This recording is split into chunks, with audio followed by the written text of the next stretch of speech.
Profe, su micro está apagado. Ya, gracias, René.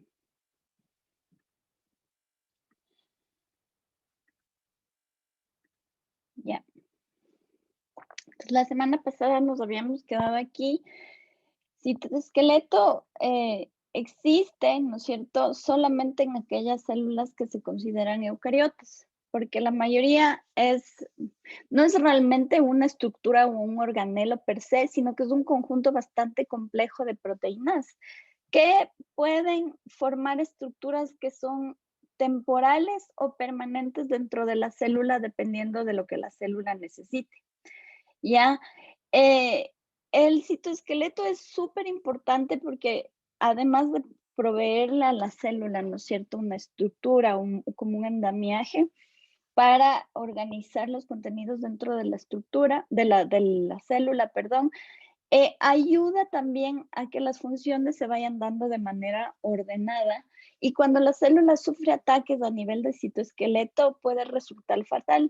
Yo les he puesto aquí 3 ejemplos así súper cortos de, por ejemplo, qué es lo que pasa cuando hay toxinas que entran al organismo. Algunos de ustedes de pronto son por ahí medio experimentales y conocen un poco del tema de hongos alucinógenos, ¿no? Este hongo que está aquí es un hongo que es bien bonito, se llama Amanita phalloides. Y el tema es que a veces la gente le gusta, ¿no es cierto? Pero es súper difícil distinguir las especies, se parecen mucho. Y este de aquí, Amanita phalloides, se parece mucho a unos hongos que son comestibles, pero este, por ejemplo, tiene unas toxinas de naturaleza peptídica, o sea, proteínas que son tóxicas, que se llaman amatoxinas, y estas, por ejemplo, lo que hacen es atacar primero a la RNA polimerasa, o sea, ataca directamente a las estructuras celulares que ayudan a reproducir el material genético, pero también tienen unas que se conocen como falotoxinas. Y eso es lo que hacen es desbaratar completamente el citoesqueleto en las células. Entonces, imagínense lo fatal que puede resultar una ingestión, ¿no es cierto?, de este hongo desde el punto de vista de qué es lo que le pasa a cada célula individual en el cuerpo, ¿ya? De ahí hay esta plantita bien bonita con estas flores de aquí, esta se llama Colchicum autumnale, y en la antigüedad los tallos de esta plantita se utilizaban para tratar todo lo que era dolores articulares o el mal de gota. Entonces, a partir de esos conocimientos tradicionales, se procuró aislar el compuesto específico que tiene esta planta, es la colchicine, y esta, por ejemplo, es una droga, es una toxina que lo que hace es prevenir el ensamblaje de los microtúbulos. Como ya vamos a ver, los microtúbulos son súper importantes en el momento de la división celular porque forman el uso mitótico y se aseguran que el material genético se distribuya de manera equitativa entre las células hijas. Y este de acá eh, es una planta que se conoce como Gymnosperma taxus, es pariente del Podocarpus. Si es que alguno de ustedes es del sur, en los bosques de la región del sur, hay muchas podocarpáceas que son las únicas coníferas o parientes de las coníferas que tenemos nosotros aquí en el Ecuador. Esta tiene una relación simbiótica con un hongo, ¿ya? Y entre la planta, o sea, entre el árbol y el hongo, generan, ¿no es cierto?, una sustancia que se conoce como taxol, y ese taxol tiene una afinidad por una proteína específica, la tubulina, que es la que se encarga de mantener a los microtúbulos juntos. Experimentalmente en la actualidad se le está usando a este taxol eh, como uno de los compuestos que potencialmente podría tratar el cáncer de mama. Justamente el cáncer, ¿no es cierto?, es un desorden al ciclo celular y las células empiezan, ¿no es cierto?, a reproducirse de manera descontrolada, sin diferenciación y se forman, ¿no es cierto?, los tumores. Entonces, un poco la idea es utilizar este compuesto para justamente, como quien dice, atacar a las estructuras que ayudan a que se dé esta división celular descontrolada, justamente de los microtúbulos, en el caso del cáncer de mama o de los pulmones y del ovario, pero todavía eso está, por ejemplo, en un estado súper experimental. Es un poco para darles la idea de en qué procesos interviene el citoesqueleto y lo relevante que es y los problemas que pueden haber cuando este no funciona bien, ¿ya? Entonces, les había dicho hace un ratito que el citoesqueleto no es un organelo en sí, sino que es un conjunto de proteínas que se van a ir organizando, ¿no es cierto?, de una determinada manera para formar como una red interna estabilizadora, ¿ya? Entonces, estas proteínas no son cualquier tipo de proteínas, son unas proteínas específicas que ya vamos a ver más adelante cuáles son, pero en el momento en que se organizan para formar el citoesqueleto, se organizan en 3 grupos distintos de fibras que componen a esta estructura. Entonces tenemos por un lado los filamentos más delgaditos, son filamentos de actina, es lo más delgado que ven ustedes aquí en esta esquematización de un corte de célula, ¿no es cierto? De ahí tenemos unos filamentos muy, muy gruesos que son justamente los microtúbulos y aquí entonces ustedes pueden ver que en lugar de estar formados solamente por 2 cordoncitos de actina, como los filamentos de actina, son más bien unos cordones bastante largos de 2 tipos distintos. Si se fijan en el tono de verde, ustedes tienen aquí 2 tonos de verde, ¿no es cierto? Entonces, aquí va a haber un tipo específico de proteínas que se van a ensamblar para formar esta estructura como de manguera hueca, ¿ya? Entonces se forman unos tubos un poquito más gruesos en realidad, eh, porque el número de proteínas, el número de filamentos de proteínas que los compone es bastante grande. Y finalmente hay un tercer tipo de fibras que conforman el citoesqueleto que se conocen como filamentos intermedios, porque justamente el diámetro es intermedio entre los hilitos de actina y los microtúbulos y la estructura es ligeramente diferente a la de los otros, ¿no? No tenemos ese hueco vacío en medio, sino que son filamentos continuos que forman un cilindro compacto, ¿ya? Entonces, en cuanto a tamaño, grosor y organización de las proteínas, hay una clara diferencia entre estos 3 tipos de fibras que forman el citoesqueleto, ¿ya? Lo importante es que están formados por unos tipos específicos de proteínas que permiten que, por ejemplo, otras proteínas que se conocen como enzimas se puedan fijar, ¿no es cierto?, a estas estructuras para que justamente cumplan determinadas funcionalidades como, por ejemplo, anclar a los organelos. Si ustedes le ven aquí esta mitocondria, está completamente rodeada de filamentos intermedios que están como pegados a la mitocondria, ¿no es cierto? Igual aquí, esto de aquí vendría a ser el retículo endoplasmático, también tiene filamentos adheridos, ¿no es cierto? Y aquí en la membrana celular ustedes ven claramente que ahí hay unos filamentos que están completamente pegados a la membrana. Entonces vamos a ver cómo la organización que tiene cada una de estas fibras le ayuda a la célula a cumplir distintas funciones, ¿ya? Entonces, eh, estas funciones diferentes que van a cumplir los distintos filamentos que forman el citoesqueleto están estrechamente asociados al tipo de proteínas que están formándolos. Esto de aquí ya es realmente una microfotografía real de células, ¿no es cierto? En donde ustedes pueden ver que, por ejemplo, asociado al núcleo hay una serie de fibras, ¿no es cierto?, verdes aquí, que vendrían a ser justamente como los filamentos intermedios. De ahí hay los microfilamentos, de ahí hay, ¿no es cierto?, coloreado en rojo otras estructuras, esos son los microtúbulos. Pero entonces, esa es una estructura que es común a todas las células, ¿ya? Les he puesto aquí una tablita bien detallada, no necesitan saberse todo lo que está puesto en esta tabla, pero esta tabla recalca cuáles son las principales propiedades de las distintas fibras que forman el citoesqueleto. Entonces, están organizados, ¿no es cierto?, por tamaño. Los microtúbulos, a pesar de llamarse micro, son los más gruesos. De ahí tenemos los filamentos intermedios y de ahí tenemos los filamentos de actina, que eran solamente estas 2 cadenas, ¿no es cierto?, de moléculas de actina, ¿ya? Entonces, la subunidad que forman los filamentos de actina se llama la ATP-actina, ¿ya? Las subunidades que forman los filamentos intermedios son bastante variables en el sentido de que aquí sí, por ejemplo, vamos a tener más de 70 distintas proteínas, ¿ya? Y por lo general se van a organizar estas proteínas formando tetrámeros para ir consolidando las fibras, ¿ya?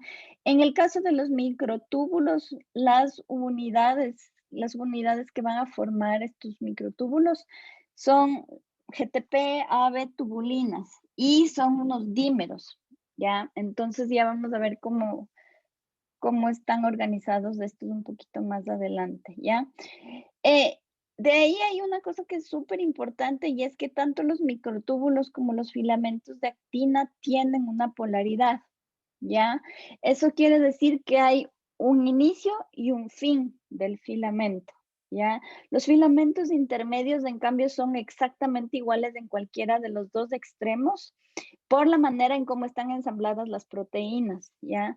Esto es importante porque, por ejemplo, en el caso de los microtúbulos, eh, el que tengan una polaridad ayuda, por ejemplo, a que los microtúbulos en el momento en que se asocian para formar el huso mitótico, tengan un extremo en particular al cual sí se pueden pegar los cromosomas y otro no, ¿ya? Entonces, la polaridad tiene una función en el caso de las fibras del citoesqueleto, ¿ya?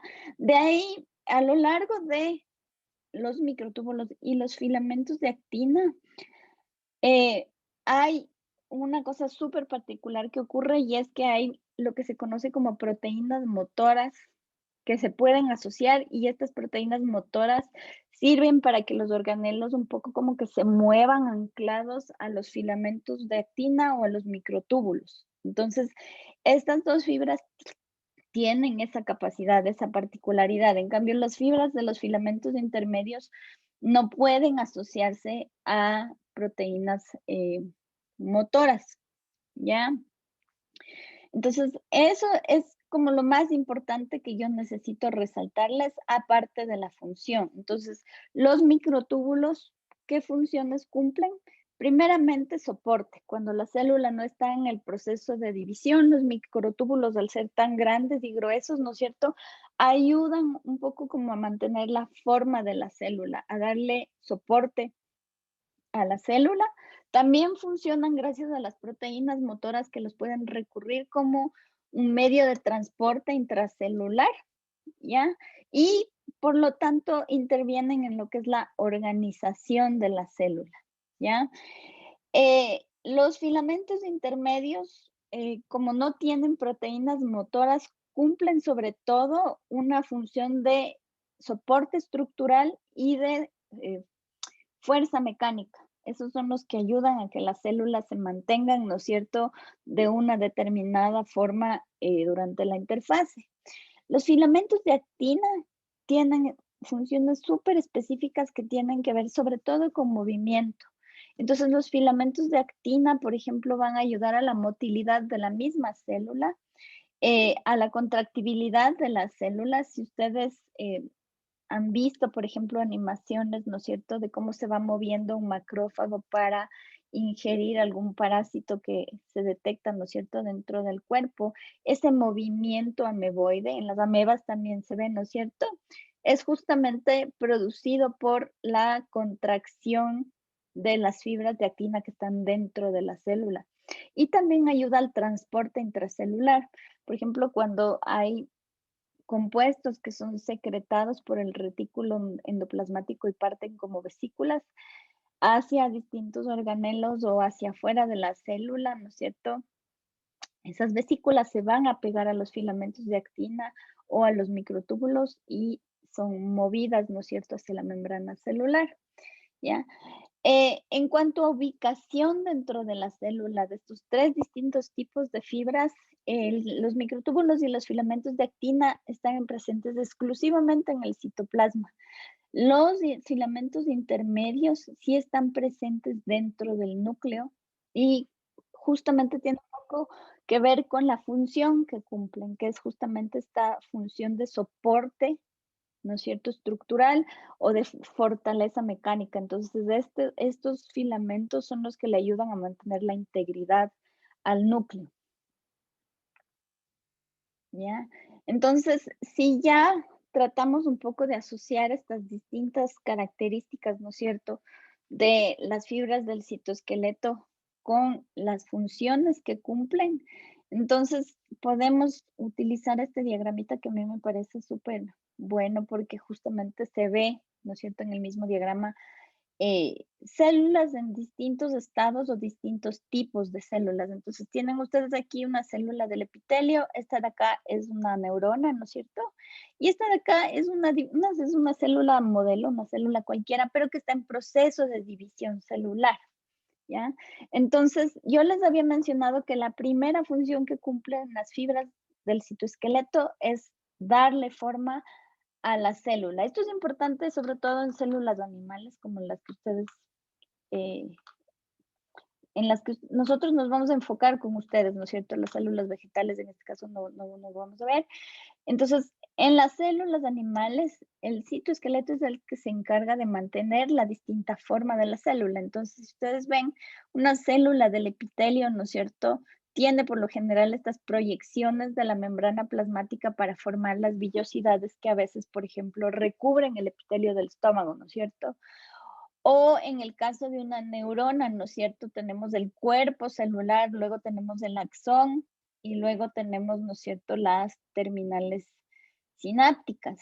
Esa forma particular que tienen estos dos tipos de células, las proyecciones que se van a formar, ¿no es cierto?, están dadas justamente por la presencia de los filamentos de actina, ¿no es cierto? Los filamentos de actina se van a, como quien dice, proyectar dentro de estos alargamientos de la membrana celular para formar, ¿no es cierto?, estas villosidades o las terminales sinápticas.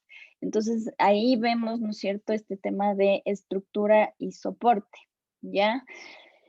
Eh, Luego habíamos hablado de que los filamentos del citoesqueleto participan en todo lo que son el proceso de movimiento de organelos o de estructuras dentro de la célula. Entonces, por ejemplo, en el caso de esta célula epitelial que tiene que secretar, por ejemplo, enzimas digestivas dentro del estómago o dentro de, qué sé yo, alguna otra parte del sistema digestivo.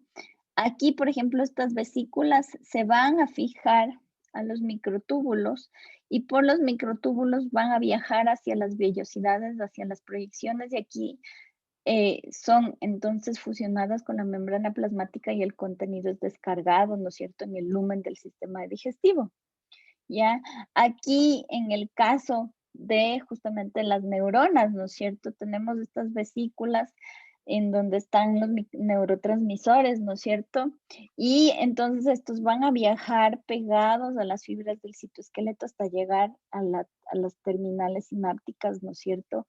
Y ahí ser descargados en la brecha sináptica. En el caso de la división celular, por ejemplo, los microtúbulos sirven para justamente fijarse a los cromosomas, se reorganizan para formar el uso mitótico y que los cromosomas puedan ser movidos, ¿no es cierto?, hacia los dos extremos que van a constituir las células hijas, ¿ya? Entonces, en este caso, forman estructuras que ayudan al transporte, ¿no es cierto?, en distintas circunstancias. Había yo mencionado que otra de las funciones del citoesqueleto es el movimiento celular, ¿ya? Ese movimiento celular, por ejemplo, es mucho más evidente en el caso de una neurona o, por ejemplo, una célula en división, porque justamente el hecho de que algunas de las fibras del citoesqueleto, como los microtúbulos o como los filamentos de actina, ¿no es cierto?, puedan armarse y desensamblarse de manera dinámica, ¿no es cierto? En el caso de la división celular es lo más claro, forman el uso mitótico y los filamentos de actina, por ejemplo, se reorganizan para formar este como cinturón que sirve para al final estrangular y separar a las dos células hijas, ¿ya? Y en el caso específico de la división celular, ¿no es cierto?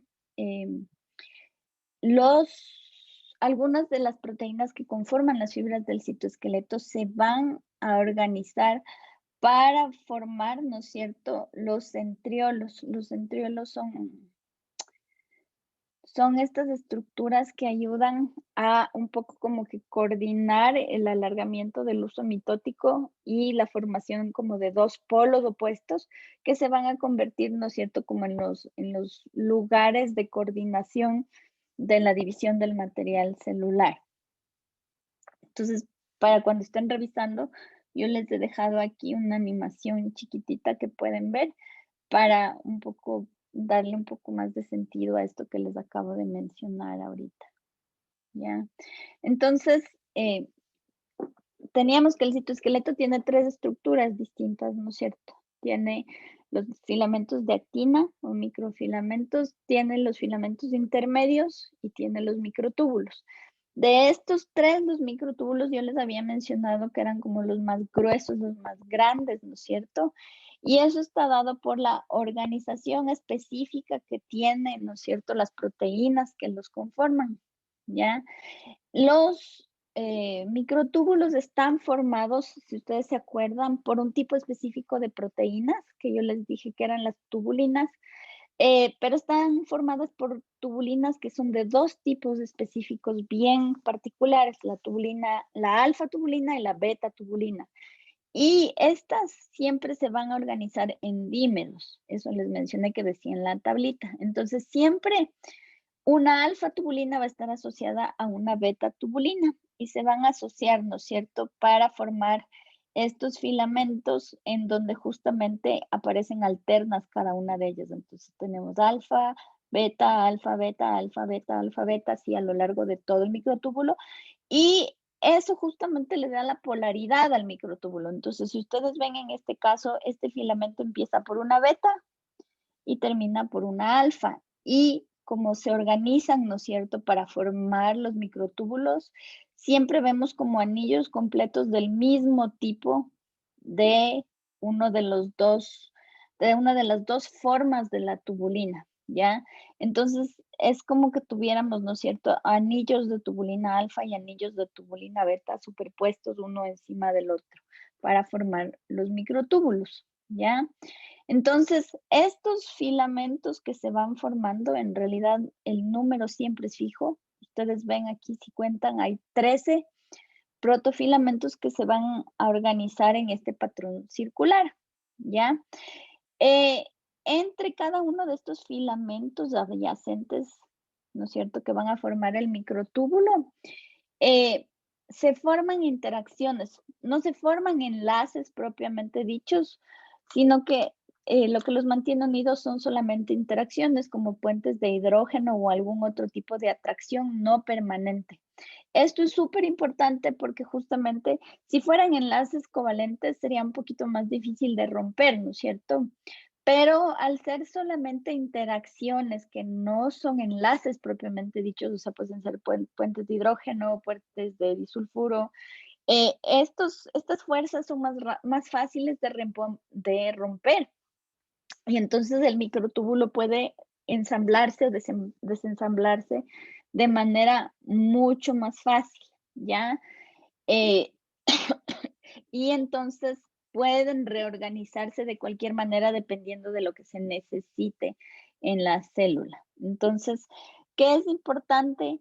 Que cada uno de los microtúbulos está formado por 13, ¿no es cierto?, como protofilamentos que están formando este patrón que deja como un agujero vacío al medio, que justamente al estar formados de dímeros de tubulina, ¿no es cierto? Es una tubulina alfa y una tubulina beta que se asocian siempre para formar estos dímeros, ¿no es cierto? Entonces, cada uno de estos filamentos siempre va a comenzar, ¿no es cierto? De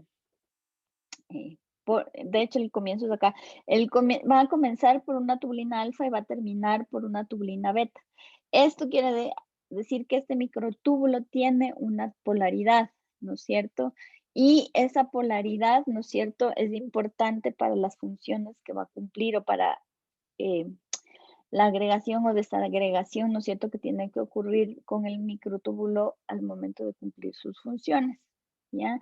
Entonces, el extremo positivo es el que se termina con una tubulina beta y el extremo negativo termina, ¿no es cierto?, con una tubulina alfa en este caso. ¿Ya? Y entonces, si nosotros vemos de lado un microtúbulo se ve más o menos así, porque entonces todos los protofilamentos van a posicionar sus dímeros de tubulina de tal manera que siempre veamos como anillos de una misma tubulina, ¿no es cierto?, formando eh, un anillo continuo, ¿ya?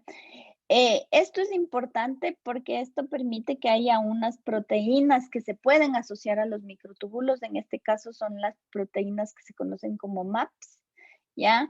Estas proteínas MAPs son de varios tipos, ¿ya? Y lo importante es que tienen dos dominios, ¿ya? Tienen un dominio como grande, como permanente, que es el que se va a asociar a las fibras de los microtúbulos y luego tienen estas proyecciones, ¿ya? En el caso de la proteína MAP2 tienen, ¿no es cierto?, esta como colita, ¿ya? Y esto es importante porque estas proteínas lo que hacen es darle refuerzo a la estructura del microtúbulo, o sea, ayudan a que el microtúbulo se ensamble y es importante su presencia porque, por ejemplo, en estas proteínas van a asociarse, ¿no es cierto?, una serie de compuestos. Por ejemplo, aquí se van a asociar algunos compuestos que tienen grupos fosfato en su estructura, ¿ya?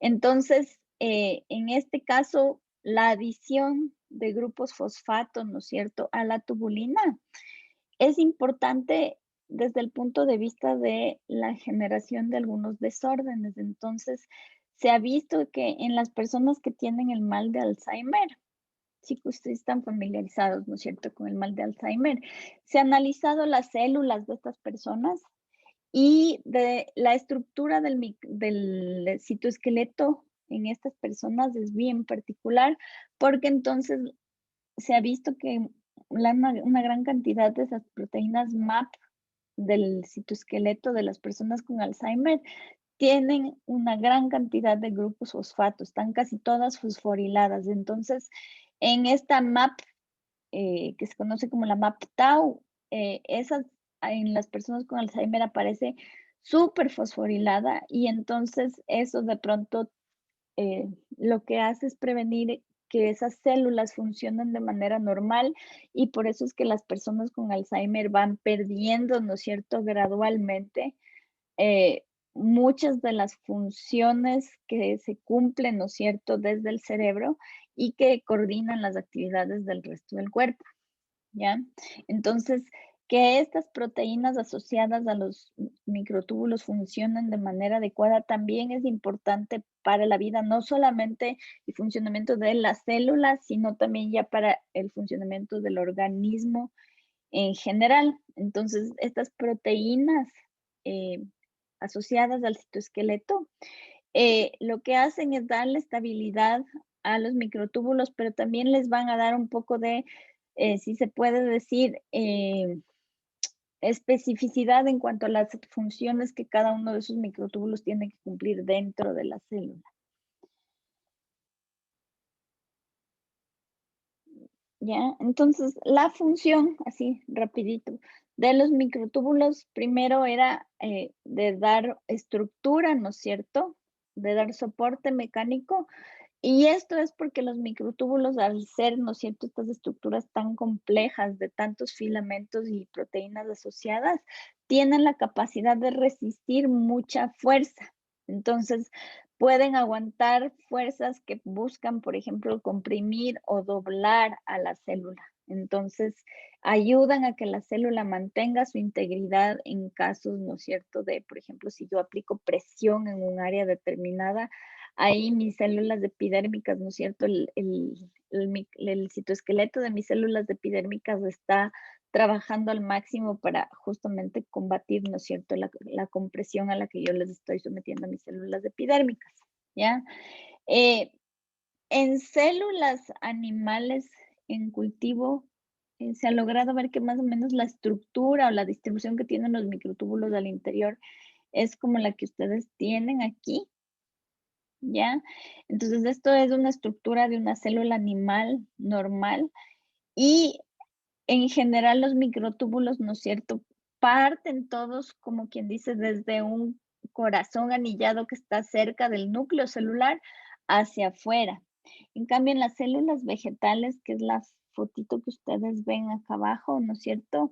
Los microtúbulos, en cambio, lo que hacen es organizarse de manera paralela a las fibras de celulosa que conforman la pared. Entonces, la disposición que tienen los microtúbulos define mucho la forma y por ende la función que van a cumplir las células. Y yo les había dicho que tanto en los filamentos de actina como en los microtúbulos hay una particularidad y es que aquí estas son las fibras que están asociadas justamente a la motilidad, ¿no es cierto? Tanto a nivel extracelular, pero como a nivel intracelular. Entonces, yo les había hablado del caso de los neurotransmisores, ¿no es cierto? Eh, Esos son sintetizados en las cercanías del núcleo. Del núcleo parten, ¿no es cierto? Empaquetados en vesículas y entonces estas vesículas se van a fijar a los microtúbulos que están proyectados a lo largo de los axones neuronales. Y entonces pueden viajar a lo largo de los axones hacia las terminales sinápticas o, por ejemplo, pueden recibir un mensaje de la célula que está conectada al otro extremo, empaquetarse en vesículas que se generan en la membrana y regresar hacia el núcleo para generar una respuesta en la neurona, ¿ya? Entonces, en este caso, el transporte de estos compuestos puede verse alterado si es que se alteran o se dañan las fibras del citoesqueleto. Y eso ocurre, por ejemplo, en algunas enfermedades neurológicas, ¿ya? Una de esas, por ejemplo, es la esclerosis lateral amiotrófica, y en esta enfermedad, entonces, este transporte a lo largo de los axones se ve interrumpido porque hay defectos en los microtúbulos que están presentes en estas proyecciones celulares, ¿ya? Entonces, es súper necesario que los microtúbulos mantengan su integridad y su función intacta, porque si no, esto está asociado, ¿no es cierto?, a algunas condiciones que se puede ir presentando eh, en el cuerpo. Ay, estoy duplicado, ¿ya? Les había mencionado yo que a lo largo de los microtúbulos y de los microfilamentos, los filamentos de actina, van a haber proteínas motoras asociadas que son justamente las que se encargan de eh, crear, ¿no es cierto?, el enlace entre las vesículas y las fibras del citoesqueleto. Yo me imagino que esta animación ustedes sí deben haber visto hasta el cansancio, pero, y es parte de la película que eh, está colgada en el aula virtual, la de la invasión del virus, ¿no es cierto?, a la célula. Entonces, ustedes tienen aquí un microtúbulo, ¿no es cierto?, formado por los dos tipos distintos de tubulina y asociado, ¿no es cierto?,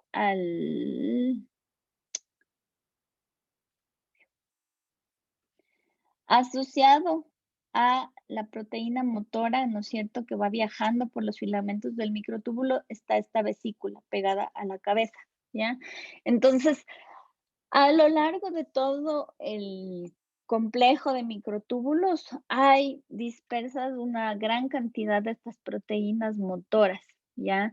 Solo que estas proteínas motoras funcionan, si se puede decir, de manera exclusiva cuando hay energía química presente como ATP que puede transformarse en energía mecánica. Esa es una condición que tienen todas las proteínas motoras. Si no hay ATP, las proteínas motoras solo están pegadas al citoesqueleto y no funcionan.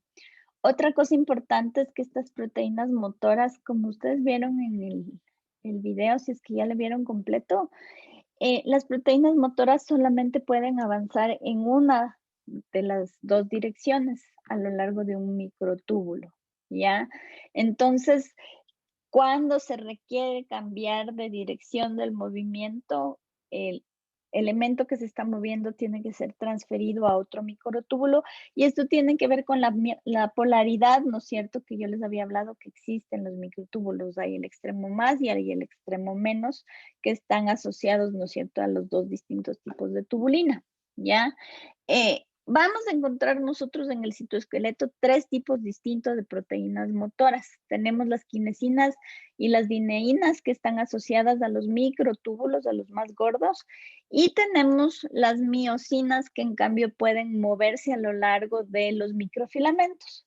Esto es importante si a ustedes les suena un poquito esto para todo lo que tiene que ver con movimiento y contracción muscular. El último caso, el de las miosinas que se mueven a lo largo de los microfilamentos. De todas maneras, todas estas proteínas motoras funcionan exactamente de la misma manera. Tienen un movimiento que se considera unidireccional, solamente se pueden mover en una dirección, ¿no es cierto?, a lo largo del citoesqueleto y para su funcionamiento sufren, ¿no es cierto?, cambios en su configuración espacial que se traducen a la final, como quien dice, en un movimiento mecánico, ¿ya? Para que esta transformación genere, ¿no es cierto?, el movimiento, tiene que haber de ley un acople energético, ¿no es cierto? Y entonces se da lo que se conoce como un ciclo químico. Entonces, el ATP, la molécula de energía por excelencia, se va a unir a la proteína motora. El ATP, ¿no es cierto?, se hidroliza y entonces transfiere su grupo fosfato a la proteína motora. Y entonces la proteína motora ahí es como que puede mover una de las dos patitas. Luego, ¿no es cierto?, se libera ese grupo fosfato y tiene que nuevamente entrar otro ATP para fijarse a la otra patita, fosforilar la otra patita y que ésta se pueda mover, ¿ya?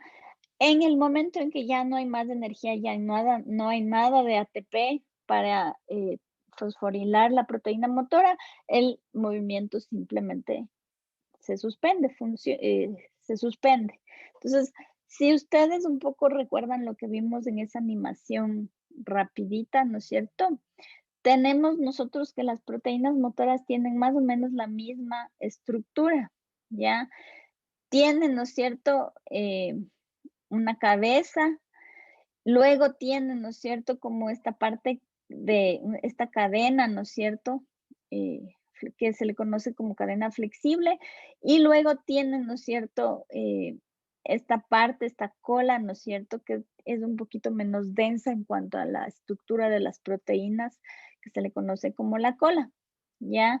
Entonces, todas estas proteínas motoras que entran dentro del grupo de las quinesinas, eh, es en realidad un grupo súper grande de proteínas y justamente todas tienen más o menos esta organización, son como 2 cadenas, ¿no es cierto?, de proteínas que se van a enrollar para formar justamente esta estructura que deja ver, ¿no es cierto?, estas cadenas y estas patitas que son las que se van, ¿no es cierto?, eh, que se van moviendo a lo largo del filamento. Entonces, cada movimiento de cada una de estas cadenas está catalizado por la hidrólisis de un ATP. Cada paso, ¿no es cierto?, que la proteína motora da a lo largo del microtúbulo está, eh, necesita, ¿no es cierto?, de una molécula de ATP. Entonces, la el movimiento de estas proteínas está condicionado a la presencia eh, de ATP, de energía dentro de las células, ¿ya? Las dineínas también son proteínas motoras, pero en este caso, o sea, si ustedes se fijan, la estructura es ligeramente diferente, ¿no es cierto? Tenemos estos 2 tallos, ¿no es cierto?, que están formados por estas cabezas así súper grandes. Esta es la parte de la, proteína motora que va a ir pegada al microtúbulo, y luego ustedes tienen, ¿no es cierto?, estas estructuras intermedias más pequeñas, que son las que se van a pegar a la vesícula, ¿ya? En ese sentido, es un poquito invertido a lo que vimos en las kinesinas. En las kinesinas, las cabezas se pegaban a la vesícula y las patitas más light, se decía en la figura, ¿no es cierto?, son las que se pegan al microtúbulo. Con las dineínas es al revés, ¿ya?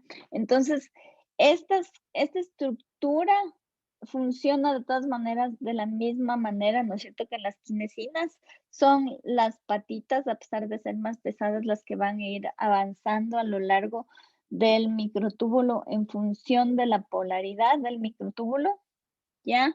Y entonces, en este caso, las dineínas, por ejemplo, sí tienen unas funciones particulares. Estas son las que se van a pegar a los cromosomas en el momento de la división celular y que los cromosomas puedan ser jalados, ¿no es cierto?, hacia un extremo u otro de las células hijas que se van formando, ¿ya? También las kinesinas son específicas porque, por ejemplo, son las que van a estar ligadas al aparato de Golgi y a las vesículas que salen ya eh, con los contenidos que se procesan en el aparato de Golgi hacia las distintas partes de la célula o hacia el medio extracelular. Entonces cumplen una función súper, súper específica de movimiento. ¿Ya? Entonces, justamente el movimiento de las dineínas a lo largo de las fibras del citosoma, del citoesqueleto, sirven para mover estos tipos específicos, ¿no es cierto?, de compartimentos que se van formando a partir de membranas. Entonces, por ejemplo, las mitocondrias, los lisosomas o las vesículas digestivas, ¿no es cierto?, las vesículas alimentarias, están siendo movidas, ¿no es cierto?, por dineínas y kinesinas, y la dirección de movimiento depende de la proteína. Entonces, si nosotros queremos mover algo hacia la membrana celular, que es justamente donde termina el extremo positivo de los microtúbulos, lo que utilizan las células son las kinesinas. Y si en cambio queremos mover algo hacia el interior de la célula, hacia el centro, ¿no es cierto?, de un organelo en particular, las que van a actuar en ese caso van a ser las dineínas. Entonces, las dineínas y las kinesinas mueven las cosas en sentido contrario dentro de la célula, ¿ya? Eso es lo más importante y por eso está aquí señalado en azul. Entonces, cualquier organelo o cualquier componente celular que tenga que ser movido dentro de la célula tiene la capacidad de unirse indistintamente a kinesinas o a dineínas. ¿Qué es lo que va a definir a cuál de las dos proteínas motoras se va a unir? Simplemente la dirección en la que tiene que moverse, ¿ya? Entonces, si es que el movimiento va a ser hacia el interior o hacia un organelo en particular, se utilizan las dineínas, y si es que el movimiento es hacia la membrana o hacia afuera, por ejemplo, del complejo de Golgi, hacia otra estructura, entonces lo que se utiliza son las kinesinas, ¿ya? Les había mencionado que los microtúbulos tienen que ver, ¿no es cierto?, con la división celular. Y en este caso, ¿no es cierto?, los microtúbulos van a formar unas estructuras que son propias de las células animales, que son justamente los centriolos, ¿ya? Los centriolos se forman en el momento de la división celular. Cuando la célula no está en división celular, todo lo que luego va a pasar a conformar los centriolos está aglomerado alrededor de estas zonas que no son todavía consideradas como organelos en sí mismos, pero se conocen como centrosomas. Entonces, en los centrosomas, las fibras del citoesqueleto van a estar organizadas de una manera en particular. Si ustedes se fijan, ¿no es cierto?, se forma como esta estructura que parece un mandala, ¿no es cierto?, en donde a partir de un centro, ¿no es cierto?, salen proyecciones que son como rayos, ¿no es cierto?, a los cuales están asociadas las distintas moléculas de proteína. Y entonces se forman, ¿no es cierto?, estas estructuras ya más definidas, que son los centriolos en el momento de la división celular, ¿no es cierto? Cada uno de estos centriolos tiene 9 puntas o 9 cuchillas, ¿no es cierto? Y entonces, cada una de estas puntas está formada por 3 microtúbulos, ¿ya? El microtúbulo A, el microtúbulo B y el microtúbulo C, ¿ya? A nivel estructural, solamente el microtúbulo A es el más completo, ¿ya? Y entonces, al ser los más completos, van a estar conectados, ¿no es cierto?, hacia adentro, hacia el corazón, si se puede decir, de esta estrella de 9 puntas para formar el centriolo. Y esto, ¿no es cierto?, lo que va a hacer, la función que cumple es organizar los microtúbulos para formar el uso mitótico durante la división celular. Entonces, durante la división celular, ¿qué es lo que nosotros vemos normalmente? Vemos que el par de centriolos lo que hace es separarse.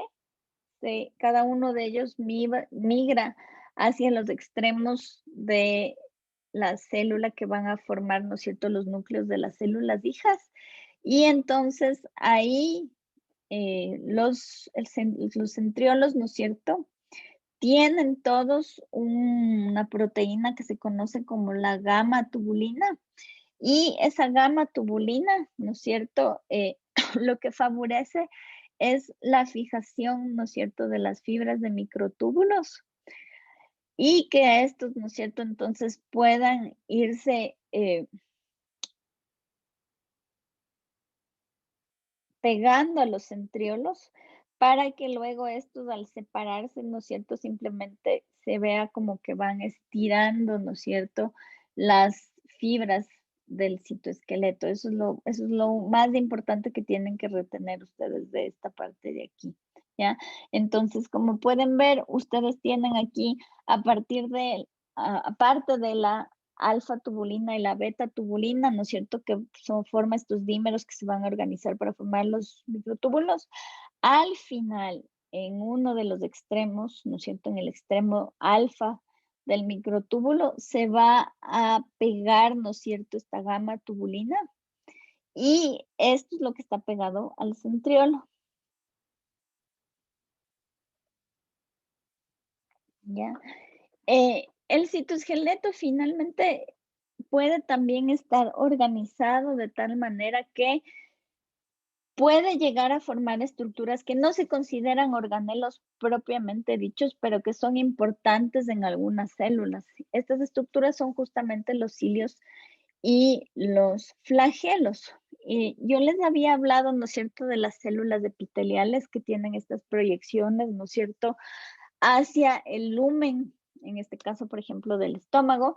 Lo que tienen ustedes aquí es una microfotografía de el epitelio del ovario, ¿ya? En el epitelio del ovario y de todo el tracto reproductivo femenino, ¿no es cierto?, las células epiteliales, por ejemplo, tienen estos cilios, ¿no es cierto?, que recubren el lumen, ¿no es cierto?, estos, de estos órganos en particular. Y en este caso, esos cilios son importantes porque ayudan justamente al proceso de ovulación, ¿ya?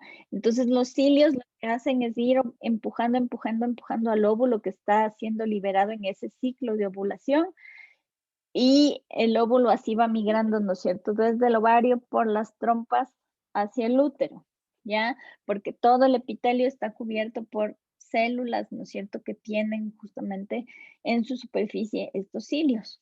En el caso, por ejemplo, del paramecio, que es un protozoario, que creo que ya vimos, ¿no es cierto?, yo les había mencionado que toda la parte externa, ¿no es cierto?, de la membrana del celular del paramecio está cubierta de cilios, y en este caso estos cilios les sirven para nadar, para moverse, ¿no es cierto? ¿Ya? Eh, Hay otras estructuras aparte de los cilios que son los flagelos. Esto es súper claro cuando uno considera, por ejemplo, una célula espermática. Tenemos aquí el núcleo, la cabeza, ¿no es cierto?, del espermatozoide que está asociado a un flagelo. Por lo general, en cuanto a número, esa es la diferencia entre cilios y flagelos. Cuando hablamos de cilios, siempre hay más de uno. Ya, los cilios pueden estar dispuestos en hileras, pueden estar dispuestos en distintos patrones, pero porque son muchos.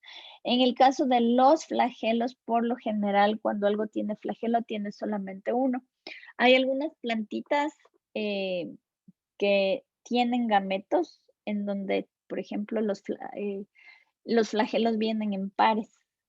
Y entonces, cuando hay ausencia de agua, esos flagelos están como enrollados como un resorte.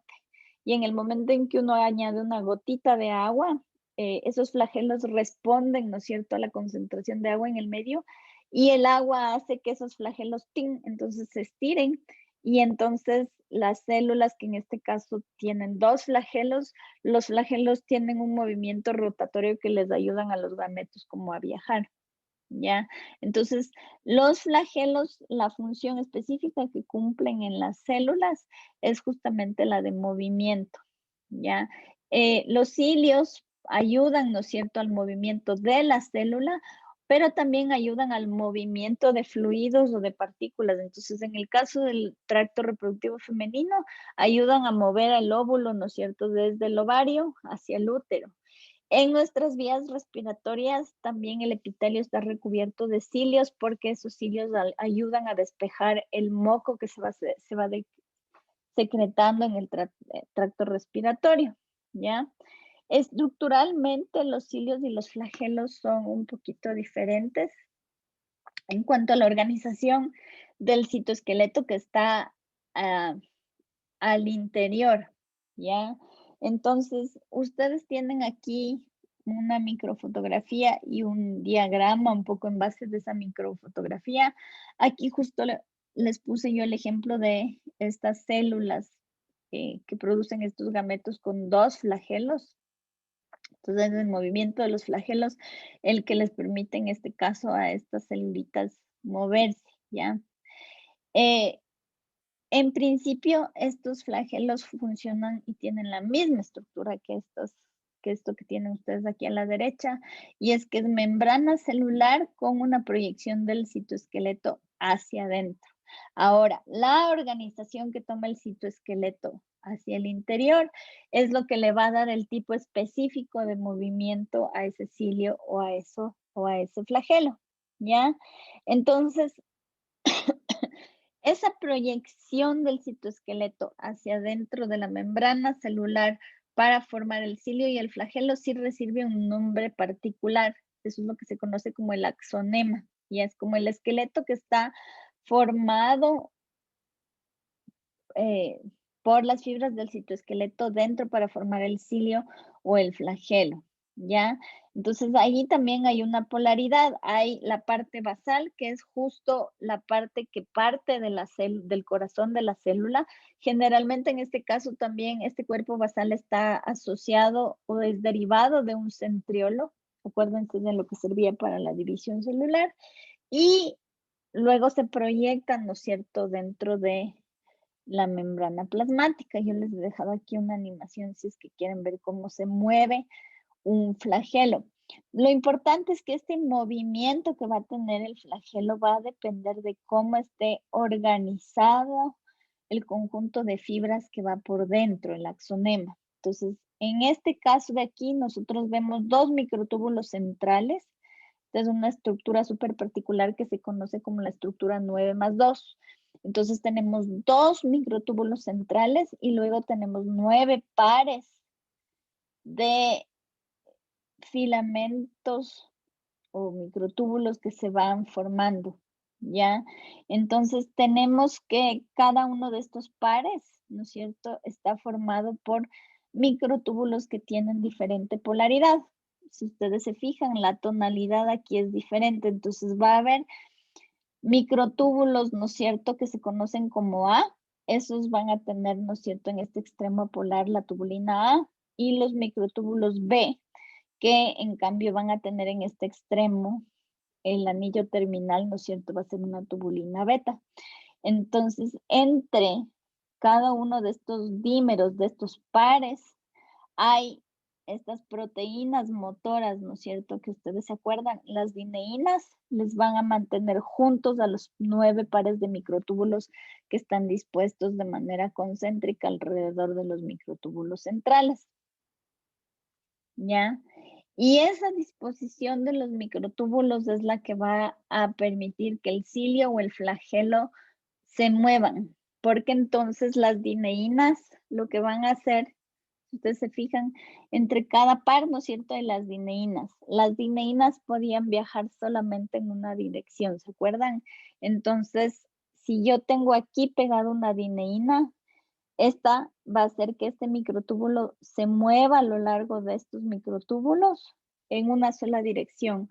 Luego se sueltan, el microtúbulo se mueve un poquito, la dineína se mueve otra vez y el movimiento se va dando como de esta manera, ¿ya? Porque la dineína solo puede avanzar en un sentido a lo largo de la fibra del microtúbulo, pero eso justamente es lo que genera estos movimientos que parecen, ¿no es cierto? Profe, ¿Se cortó? sí, profe, se cortó. ¿Desde dónde? Estaba explicando lo de los microtúbulos, a ver, desde los microtúbulos del el diagrama de que habían 2 y 9, algo así. Y de Ya, ahí ya se cortó. entonces bastante, ya. Entonces cada uno de estos pares de microtúbulos, la diferencia que tienen es que unos terminan en tubulina alfa y los otros terminan en tubulina beta, ¿ya? El microtúbulo que tiene, ¿no es cierto?, la terminación en la tubulina alfa tiene asociados, ¿no es cierto?, dineínas. Las dineínas son estas proteínas motoras. Entonces, eso va a hacer que este microtúbulo pueda desplazarse a lo largo de este microtúbulo, sino que si ustedes se acuerdan, las dineínas solamente pueden avanzar en una dirección. Entonces, digamos que yo tengo aquí un microtúbulo y aquí otro microtúbulo, y este tiene las dineínas. Entonces, estos se van a acercar y gracias a esta dineína, este microtúbulo puede caminar, caminar, caminar un poquito. Cuando ya no avanza más, se sueltan, se mueve y otra vez se va dando un poco un proceso como de esta naturaleza. O sea, primero se alejan eh, y luego las dineínas se vuelven a fijar y entonces esto puede ocurrir gracias a que las dineínas solamente avanzan en una sola dirección, ¿ya? Entonces, visualmente ya lo que uno ve es que la dirección de la locomoción ocurre solamente en un sentido y las dineínas dan esa sensación de que los cilios funcionan justamente como unos remos, ¿ya? Entonces, estas proyecciones donde están presentes las proteínas motoras necesitan, ¿no es cierto?, de muchísima energía, por eso es que a la base de cada cilio, a la base de cada flagelo, siempre va a haber asociadas mitocondrias que se encargan de estar todo el tiempo produciendo ATP para que se puedan mover, ¿ya?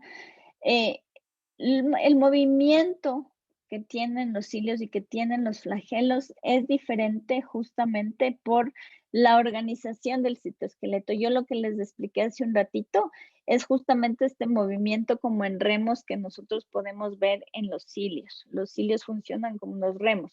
El flagelo, en cambio, funciona como una hélice, ¿ya? Entonces, en ese caso, las fibras del citoesqueleto que están presentes dentro del filamento va a tener un tipo de movimiento distinto a este movimiento como en remo que se va dando a lo largo de los cilios y es el que tienen ustedes ilustrado ahí, ¿ya?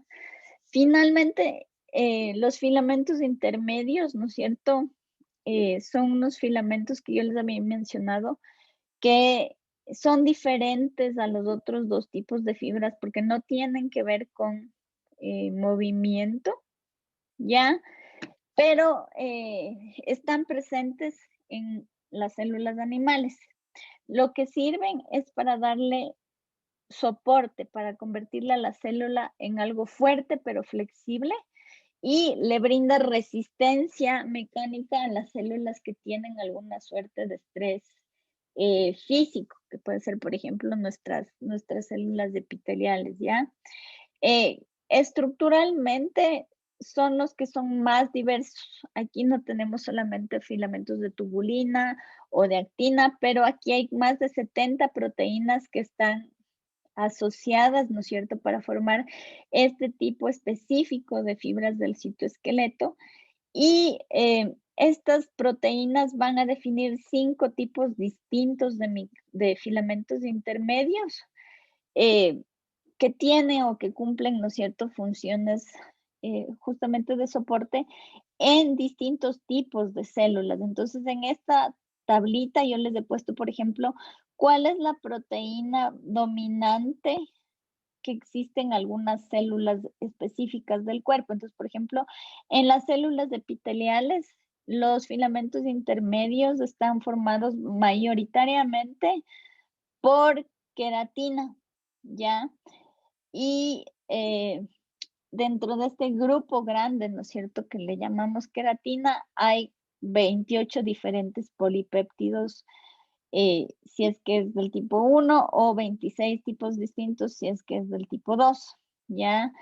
Las células de los músculos, por ejemplo, están mayoritariamente formadas por desmina, los astrocitos están formados principalmente por esta proteína eh, acídica fibrilar glial o GFAP, ¿ya? Las neuronas están formadas por periferina y así sucesivamente. Entonces, la proporción mayoritaria de la proteína es la que va a definir un poco, es definida por el tipo de célula de la que estemos hablando, ¿ya? Entonces, de estos filamentos intermedios, lo que van a hacer es un poco como cruzar la red de microtúbulos, ¿ya? Van a cruzar también todo el citoplasma y un poco lo que van a hacer es hacer que cada uno de los organelos esté pegado, ¿no es cierto?, a, a una de estas fibras para que justamente mantengan su posición y su forma de manera un poquito más permanente dentro de las células. Si es que necesitan ser movidos, entonces pierden la conexión con el filamento intermedio, se unen a los microtúbulos o a los filamentos de actina y son movidos, ¿ya? Entonces, estos filamentos intermedios, cuando yo les expliqué, les dije que el diámetro era como intermedio entre un microtúbulo que tienen, ¿no es cierto?, estas 13 protofibras y los filamentos de actina que tienen solamente 2 cadenas de actina. Entonces, en este caso, los filamentos intermedios van a estar formados por distintas proteínas, pero estas distintas proteínas se van a organizar de una manera súper específica que tiene varios niveles de organización. La primera es que en el primer nivel de organización, ¿no es cierto?, van a ir formando estos dominios, ¿no es cierto?, que se conocen como monómeros, y estos monómeros siempre van a tener una polaridad, ¿ya? Van a estar con un extremo NH2 y un extremo COH, ¿ya? Luego, estos monómeros se van a asociar en dímeros, y entonces estos dímeros se van a enrollar uno alrededor del otro, ¿ya? Justamente manteniendo la misma polaridad. Y luego, ¿no es cierto? Dos de estos dímeros se van a asociar entre ellos para formar un tetrámero. Aquí lo que sí es que se pierde un poco, como quien dice, la simetría o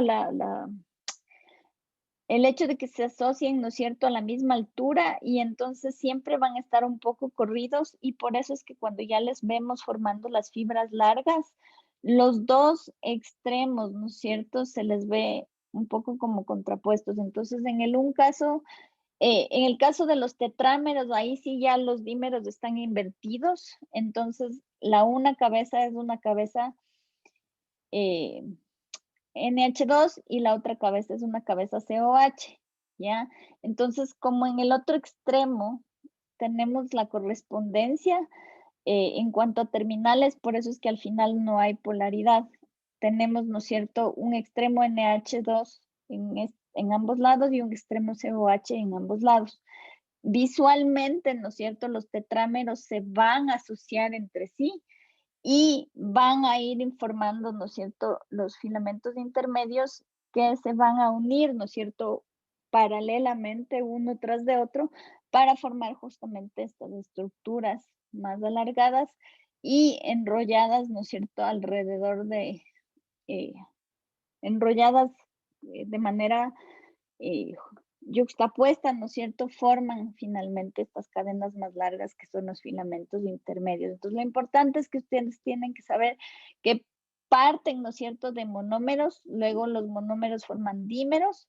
Cuando dos dímeros se juntan, ¿no es cierto?, ahí un dímero está puesto así, este es mi extremo COH, el otro dímero tiene mi extremo COH de esta manera, y entonces yo tengo los mismos grupos funcionales a ambos lados del tetrámero, y por eso los tetrámeros pueden ponerse simplemente uno detrás del otro de manera indistinta. ¿Ya? Entonces los filamentos intermedios pueden irse asociando, ¿no es cierto? Hasta tener máximo 8 tetrámeros puestos juntos, ¿no es cierto? De manera lateral. Entonces aquí tenemos un monómero, un dímero, un tetrámero. Yo puedo tener 8 de estos puestos así, de manera concéntrica. Y luego, eso sí, estas unidades formadas por 8 tetrámeros se van a ir poniendo una encima de la otra, una encima de la otra para formar el filamento intermedio, ¿ya? En este caso, en el caso del ensamblaje de los filamentos intermedios, aquí puede o no intervenir de manera directa la presencia de energía. La energía puede venir de ATP o de GTP, que también es un derivado que provee energía fosforilación. Entonces, el ATP viene de la adenina, adenosintrifosfato, y el GTP viene de la guanina, ya es el guanosintrifosfato, ¿ya?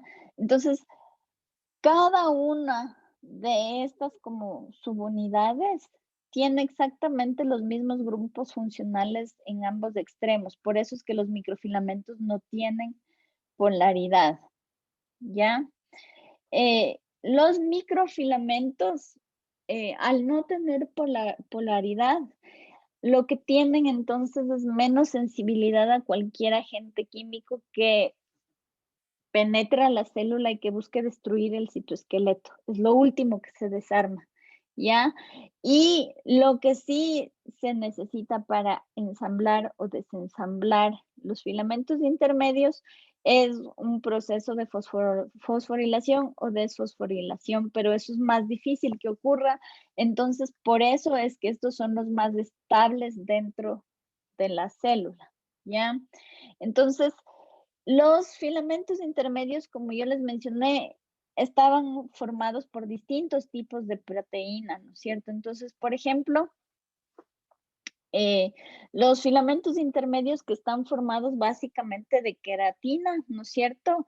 Estos van a ser parte de las células que son epiteliales, entonces puede ser del epidermis, pueden ser, por ejemplo, las células que están recubriendo una parte del páncreas, pueden ser parte de los hepatocitos, ¿no es cierto? Y entonces, en este caso, lo que le dan es justamente, ¿no es cierto?, la estructura a este tipo específico de células. En las neuronas, que es justamente lo que ustedes ven aquí, los filamentos intermedios forman como una red de filamentos, ¿no es cierto?, que parten desde el núcleo y que luego se proyectan, ¿no es cierto?, paralelamente a lo largo del axón, ¿ya? Y en el caso de las neuronas, ¿no es cierto?, nosotros tenemos estos 3 distintos tipos de proteínas. La proteína del neurofilamento L, del neurofilamento M y del neurofilamento H, ¿ya?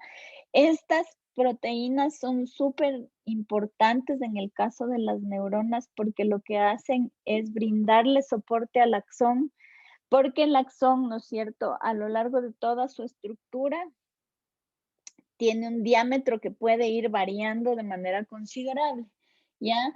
Entonces, cuando hay algún tipo de desorden o de desequilibrio en estas proteínas, ¿no es cierto? Ahí es cuando empiezan a aparecer trastornos neurodegenerativos, porque ya las neuronas empiezan a perder la funcionalidad que tiene el axón. Si ustedes se acuerdan, ¿no es cierto? Las dendritas reciben el estímulo. El estímulo es procesado en el núcleo produce una respuesta y esa respuesta genera un mensaje, ¿no es cierto?, que va recorriendo a lo largo del axón. Y finalmente llega a la terminal sináptica y el mensaje es transmitido a una siguiente neurona o a cualquier otra célula efectora, porque puede ser también un músculo, por ejemplo, ¿ya? Si es que la estructura del axón está dañada, a enfermedades como el Parkinson, por ejemplo, o como otro tipo de enfermedad neurodegenerativa, ¿no es cierto?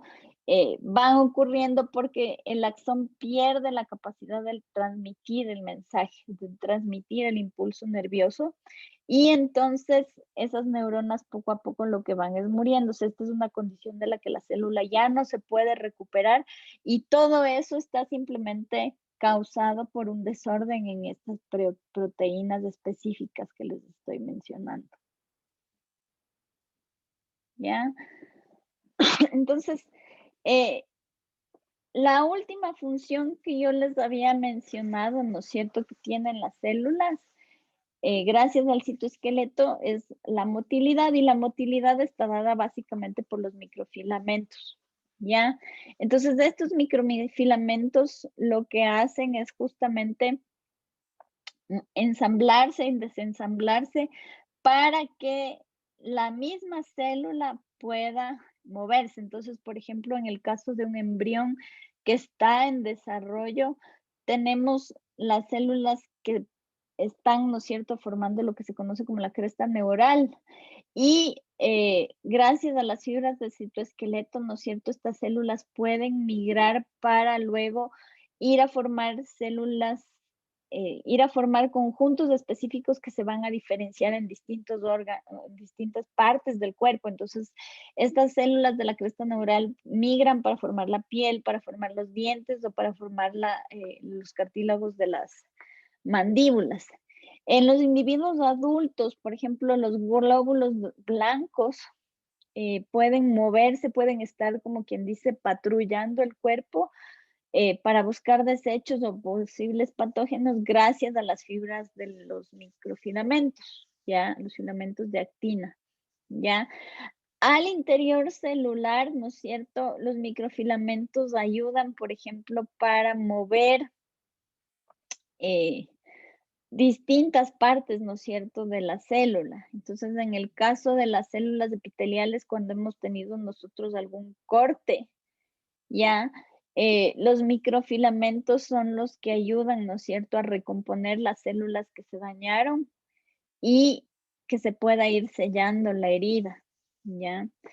Eh, Estos procesos que les acabo de mencionar, ¿no es cierto?, tienen en común a los microfilamentos. Les había hablado en un principio que estos microfilamentos están formados básicamente de esta proteína en particular que se llama actina. Y la actina, ¿no es cierto?, tiene justamente o cumple una función muy similar a la de la tubulina en el caso de los microtúbulos, ¿ya? Entonces, aquí les he dejado ya solamente un resumen chiquitito, pero básicamente esto es lo que tienen que retener ustedes de todo lo que tiene que ver con el citoesqueleto. ¿Tienen hasta aquí alguna duda o alguna pregunta? Profe, yo le hice una pregunta por el chat, pero Uy, a ver, dime. No veo el chat porque está maximizado todo. ya, profe. O sea, la pregunta era sobre las acuaporinas, que por qué tienen su función en enfermedades como la epilepsia o el cáncer.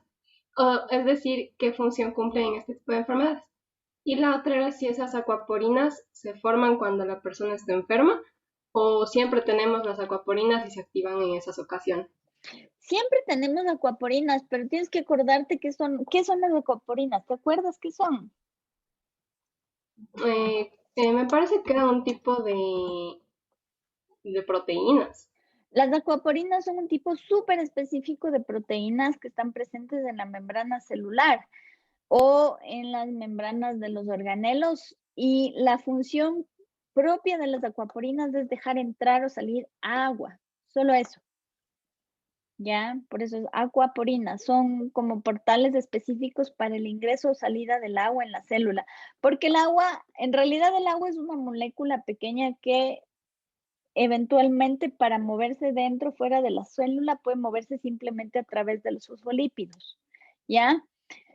Pero ese movimiento es un movimiento como súper sutil, es casi imperceptible, y por eso es que la concentración del medio intracelular y el medio extracelular se mantiene más o menos constante siempre, ¿ya?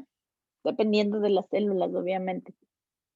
Entonces, para facilitar o promover el ingreso o la eliminación de agua de manera súper rápida, es que existen las acuaporinas. Entonces, no sé por qué me estás preguntando de las acuaporinas ahorita. Ah, no, profe, lo que pasa es que eso estaba en un cuestionario y ahí decía que investiguemos ciertas cosas y a lo que yo estoy investigando me salió que tienen funciones fisiológicas en el cáncer, en la epilepsia, pero no entendía por qué específicamente en esas enfermedades.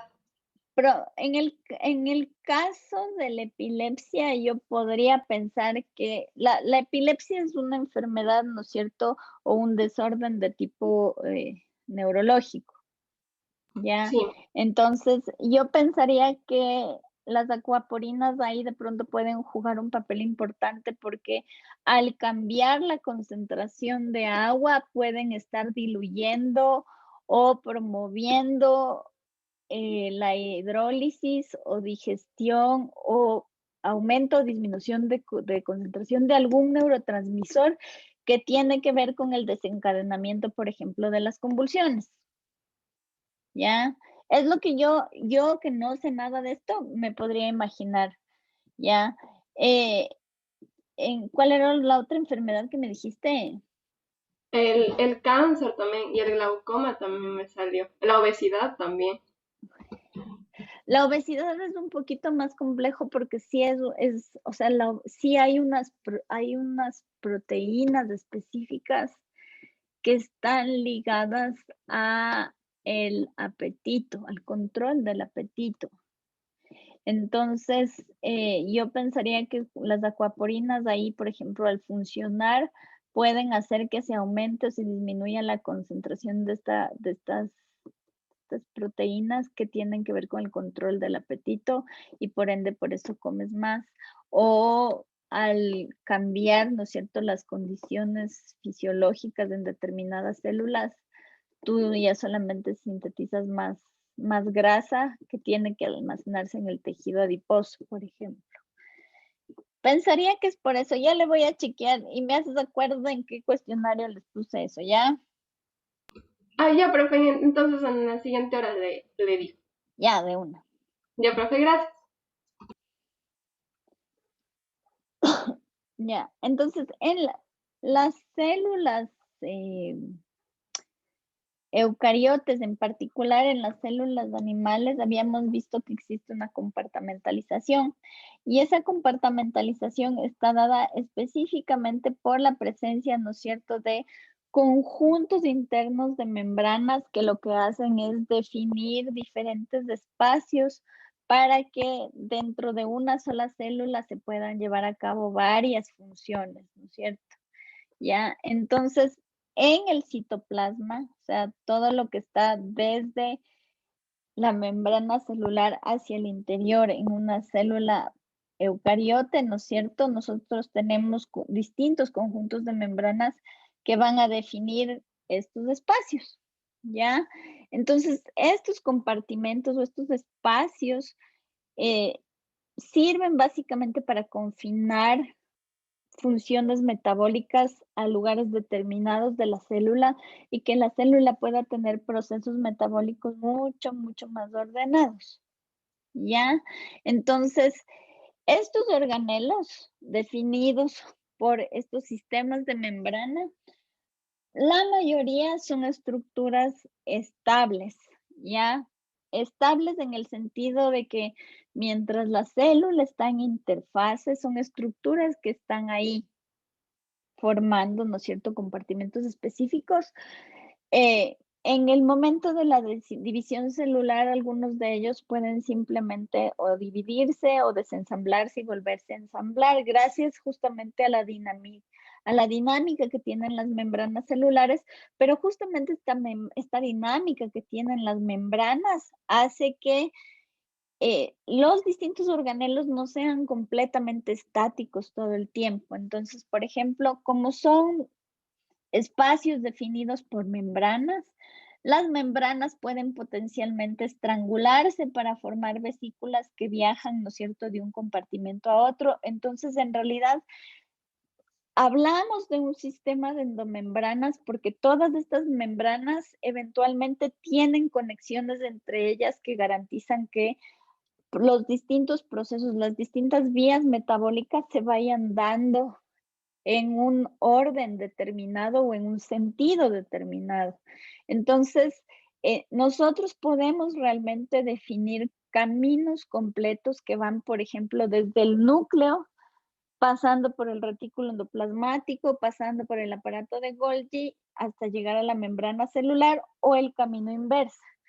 Desde la membrana celular pasan al citoplasma como vesículas vesículas se funden con el aparato de Golgi, del aparato de Golgi vesículas llevan, ¿no es cierto?, un contenido determinado al aparato, al retículo, y esto finalmente se transfiere al núcleo, ¿ya? Eso es un poquito una manera como para visibilizar cuál es la dinámica que tiene este sistema interno de membranas dentro de las células. Por lo general, pero la mayoría de transporte no empieza realmente en el núcleo, porque la membrana del núcleo, vamos a ver, es una membrana un poquito particular que tiene una permeabilidad todavía mucho más selectiva que el resto de membranas, justamente para darle estabilidad al material genético. Entonces, por lo general, esta dinámica y esta fluidez, ¿no es cierto?, que existe entre el sistema de endomembranas, empieza siempre en el retículo y termina con la membrana celular, ¿ya? Entonces, las conexiones que son comunes entre todos estos son justamente estas vesículas que se pueden ir formando y que pueden ir viajando o migrando de organelo a organelo justamente porque pueden unirse a los microtúbulos y a los microfilamentos del citoesqueleto, ¿ya? Entonces, este flujo o esta dinámica de membranas genera lo que conocemos como vías de transporte dentro de una célula, ¿ya? Entonces, dentro de la célula podemos tener distintos tipos de vías de transporte. Tenemos, por un lado, las que se conocen como vías biosintéticas. Entonces, en este caso, estas vías biosintéticas, ¿en qué consisten? Consisten en un conjunto de proteínas que son sintetizadas, ¿no es cierto?, dentro del retículo. Puede ser el retículo rugoso o el retículo liso. Del retículo parten, ¿no es cierto?, hacia el aparato de Golgi, y del aparato de Golgi, las vías sintéticas lo que hacen es mover estas vesículas a cualquier otra parte dentro de la célula, ¿ya? De la misma célula. Son vías que generan productos que son utilizados al interior mismo de la célula. Si es que los productos generados por una vía biosintética tienen que salir de la célula, en ese caso ya no hablamos de una vía biosintética, sino de una vía secretora, ¿ya? Porque entonces el destino final de los contenidos que están en alguna vesícula no es al interior mismo de la célula, sino que tienen que salir de la célula. Ese es justamente, por ejemplo, el caso de los neurotransmisores, ¿ya? O, por ejemplo, el proceso de eliminación de desechos luego de la digestión de algo, ¿ya? Entonces, ahí tenemos vías secretoras que son las que se encargan de sacar proteínas generadas dentro del retículo hacia afuera de las células. Ahí lo que hacen es sacar, excretar, ¿ya? Las vías endocíticas son todo lo contrario. Las vías endocíticas son vías que se encargan de recuperar elementos que están presentes en el medio extracelular, puede ser, por ejemplo, fragmentos de alimento o puede ser, por ejemplo, mensajeros celulares, pueden ser hormonas y estas entonces son endocitadas hacia el interior celular, se forman, ¿no es cierto?, vesículas dentro de la célula y en este caso, ¿no es cierto?, estas vesículas terminan, ¿no es cierto?, en distintos compartimentos dentro de la célula. Pueden terminar en el aparato de Golgi, pueden terminar en el retículo o pueden, por ejemplo, terminar dentro del núcleo celular cuando son mensajeros que, por ejemplo, tienen como objetivo desencadenar la división celular, ¿ya? Eh, hay algunas vías que se conocen como de secreción constitutiva, ¿ya? Y entonces en este caso, los contenidos de estas vesículas sirven, ¿no es cierto?, para constituir los organelos que están presentes dentro de la célula. Entonces, estos contenidos son llevados hacia distintos compartimentos al interior celular, ¿ya? Y el otro tipo de vía que nosotros podemos distinguir son las de secreción regulada. Esas, por ejemplo, son vías que están relacionadas a mensajeros celulares, ¿ya? En este caso, los contenidos de las vesículas se liberan como respuesta justamente a un estímulo. Entonces, por ejemplo, la liberación de neurotransmisores es un tipo de secreción regulada. ¿Por qué? Porque los contenidos de estas vesículas solamente van a ser liberados a la brecha sináptica en el caso de que haya algún estímulo que llega a la terminal sináptica a través del axón, ¿no es cierto? Ya.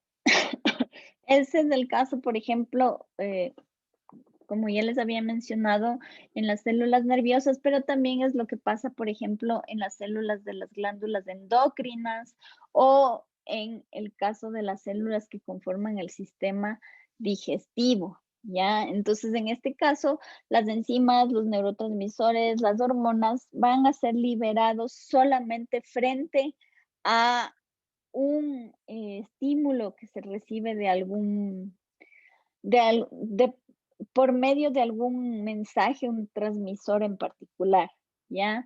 En el caso de las vías biosintéticas o secretoras, lo que se secreta, las proteínas, los lípidos, son compuestos que están presentes, ¿no es cierto? Y que necesitan ser eliminados o sacados fuera de la célula, pero no necesariamente responden, ¿no es cierto?, a un mensaje, a la recepción de un mensaje, sino que la célula hace eso un poco como eh, de manera constante, regular, sin necesidad de que haya un mensaje o un estímulo al cual hay que responder, ¿ya? Eh, todos estos procesos, lo importante es que por lo general están asociados, ¿no es cierto?, a la presencia de receptores específicos que pueden estar presentes en las distintas membranas, en la membrana plasmática, en las membranas del retículo endoplasmático o en las membranas del aparato de Golgi. Ahí hay proteínas que actúan como receptores específicos de de los mensajes, ¿no es cierto? Y hacen, ¿no es cierto?, que se produzcan los procesos de formación de vesículas o de fusión de las vesículas con las membranas, ¿ya? Entonces, les voy a ir hablando de los distintos componentes del sistema de endomembranas de manera súper rápida, porque ya nos estamos quedando sin tiempo. El primer sistema de endomembranas del que tenemos que hablar es justamente el retículo endoplasmático. Y el retículo endoplasmático es básicamente, como quien dice, una continuación de la membrana nuclear, ¿ya? Ahora, en el retículo endoplasmático nosotros podemos distinguir dos tipos muy diferentes de retículo. El primero de ellos es el que normalmente llamamos retículo endoplasmático rugoso. En este caso, lo que le caracteriza principalmente es que es un sistema como de canales y de cisternas que están unidos, ¿no es cierto? Unos con otros forman un espacio continuo y en las membranas que los componen nosotros tenemos embebidos ribosomas. Los ribosomas son unas estructuras particulares que ya vamos a ver en detalle que se encargan, ¿no es cierto?, de la lectura del ARN mensajero para que éste pueda ser transcrito a proteínas. Entonces, la función principal que tiene el retículo endoplasmático rugoso es justamente la de sintetizar proteínas gracias a los numerosos ribosomas que están embebidos en la membrana, ¿ya? Eh, el retículo endoplasmático liso se llama liso porque en cambio ahí no tenemos ribosomas embebidos en la membrana, y en este caso, las membranas están organizadas más bien como en estos tubos y canales. Y en este caso, ¿no es cierto? Al no haber ribosomas, básicamente la función que cumple el retículo endoplasmático liso es diferente. Se encarga, por ejemplo, de completar el proceso de maduración de las proteínas que se generaron en el retículo endoplasmático rugoso o, por ejemplo, pueden funcionar como un sistema de almacenamiento. Entonces, por ejemplo, en el caso de las células musculares, aquí es donde se va a almacenar la mayoría de calcio que es necesario para la contracción celular, ¿ya? También aquí, en el caso de las células hepáticas, es en donde está, donde se termina de madurar una proteína que es específica para digerir el alcohol. Entonces, en ese caso, en las células hepáticas hay una gran concentración de retículo endoplasmático liso, porque justamente ahí es donde nosotros necesitamos procesar el alcohol cuando hemos bebido en exceso, ¿ya? Estructuralmente, los dos tipos de retículo comparten en su membrana las mismas proteínas, ¿ya? Pero muchas de ellas son específicas para el uno o el otro, ¿ya? Y justamente tienen que ver con las propiedades o con las funciones que tienen que cumplir, ¿no es cierto?, cada uno de ellos. Entonces, el retículo endoplasmático liso tiene, por ejemplo, proteínas que sirven para doblar las membranas y por eso es que tienen estas formas así como de tubos retorcidos, ¿ya? En el caso del retículo endoplasmático rugoso, las proteínas que están embebidas en esta membrana son proteínas específicas de transporte para justamente mover las proteínas que van siendo sintetizadas por los ribosomas hacia el lumen, hacia las cisternas, ¿no es cierto?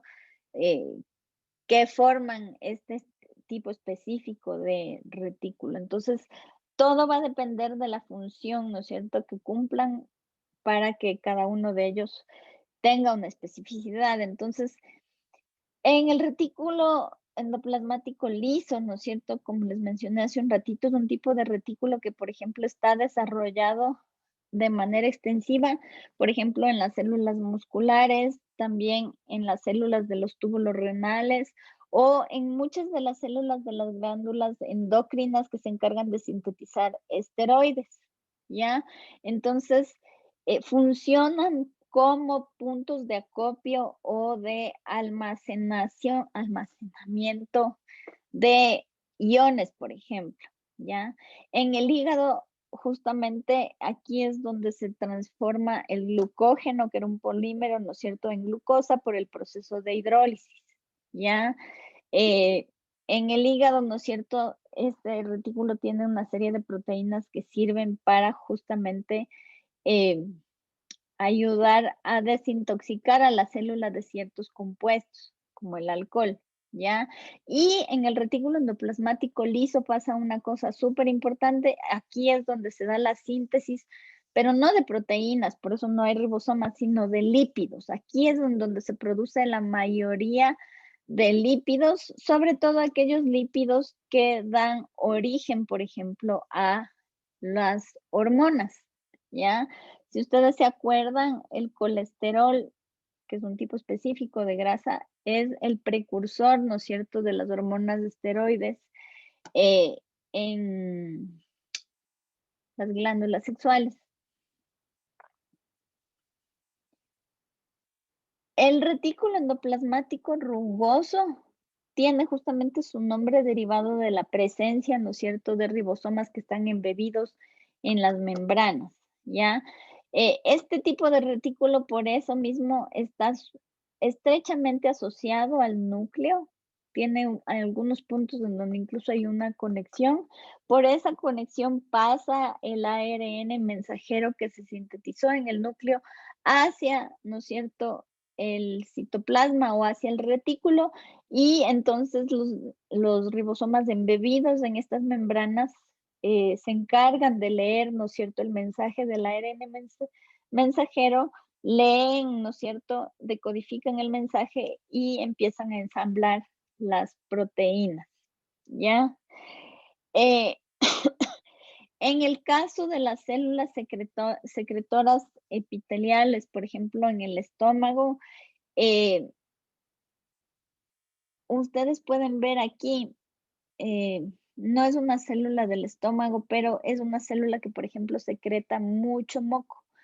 En este caso, eh, la estructura celular se altera para justamente promover, como quien dice, un desarrollo hipertrófico, en este caso del retículo. Entonces, tenemos nosotros el núcleo celular, ¿no es cierto? Tenemos mitocondrias que son necesarias para producir energía que sea utilizada en el proceso de excreción, porque es un tipo de transporte activo, si ustedes se acuerdan, ¿ya? Pero asociado a esto tenemos, ¿no es cierto?, un retículo endoplasmático rugoso, que es lo que está en verde, que está súper extenso y súper distribuido, sobre todo cerca del núcleo y cerca a la cara, ¿no es cierto?, de la célula que está en contacto con el suministro de sangre, ¿ya? Aquí el aparato de Golgi ocupa un poco la posición central, que normalmente es la que debería ocupar el núcleo. Esto tiene simplemente relación con la función que cumple el aparato de Golgi, que es justamente como el de recibir los compuestos, organizarlos, empaquetarlos y decidir hacia dónde se tienen que ir, ¿no es cierto? Y entonces del aparato de Golgi parten vesículas para formar justamente estos gránulos, ¿no es cierto? Mucilaginosos, que son los que se encargan de fusionarse con la membrana y secretar y excretar, ¿no es cierto?, fuera de la célula el contenido, o sea, en este caso, el moco. Entonces, la organización de los distintos organelos dentro de una célula está estrechamente relacionada a la función que cumple esa célula dentro del organismo. Entonces, si ustedes se fijan aquí, ¿no es cierto?, eh, el moco, ¿no es cierto?, está compuesto principalmente por glucoproteínas, entonces necesita de las proteínas que luego tienen que pasar por por el proceso de glucosilación, ¿no es cierto? Pero esas proteínas, ¿dónde van a ser sintetizadas? Justamente en el retículo endoplasmático rugoso. Y por eso este es abundante en el caso de esta célula.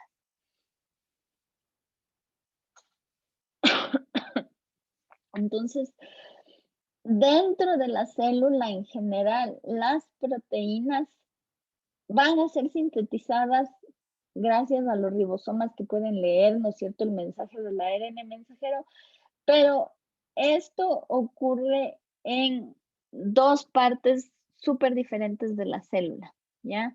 Las proteínas pueden ser sintetizadas simplemente en el citoplasma, celular cuando el fragmento de ARN mensajero está libre ya en el citoplasma celular, o sea, del núcleo sale por los poros de la membrana nuclear al citoplasma, se encuentra con ribosomas que están sueltos en el citoplasma y entonces las proteínas son sintetizadas de manera libre en el citosol.